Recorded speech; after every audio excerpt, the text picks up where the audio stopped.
Sasikala teacher കൂടി ചേരുകയാണ്.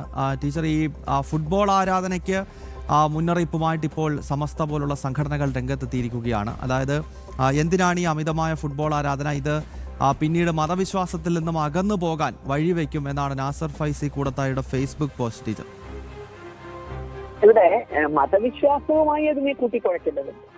സമാജത്തിൽ കാണുന്ന ഏതെങ്കിലും തരത്തിലുള്ള ഭ്രമം, എന്തും അധികമായാൽ അമൃതം വ്യക്തമാണ്. അപ്പൊ ഏതെങ്കിലും തരത്തിലുള്ള ഭ്രമം അതൊരു ലഹരിയായി സമാജത്തെ വരിഞ്ഞു മുറുക്കുന്നുണ്ടെങ്കിൽ തീർച്ചയായും നമുക്ക് അതിനെപ്പറ്റി അഭിപ്രായം പറയാം. പക്ഷെ അതും മതവുമായി കൂട്ടിക്കുഴയ്ക്കുന്നതിൽ അർത്ഥമുണ്ട് എനിക്ക് തോന്നുന്നില്ല.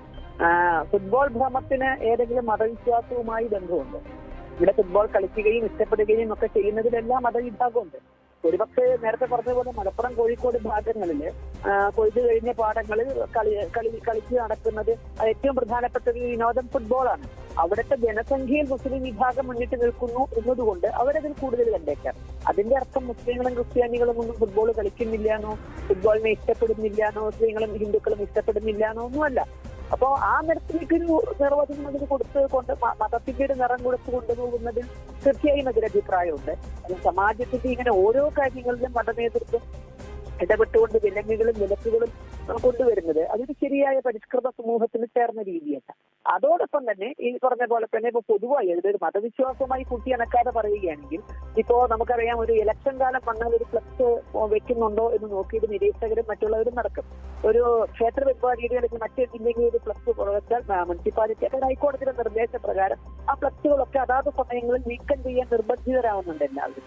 എന്നാൽ അതേസമയം നമ്മൾ കാണുന്നത് റോഡിന് മതില് കെട്ടിയതുപോലെ രണ്ട് സൈഡിലും ഫുട്ബോൾ ആവേശത്തിന്റെ ഏതോ രാജ്യക്കാർക്ക് വേണ്ടി നമ്മുടെ ആവേശം ഇവിടെ പെയ്തൊഴിയാണ്.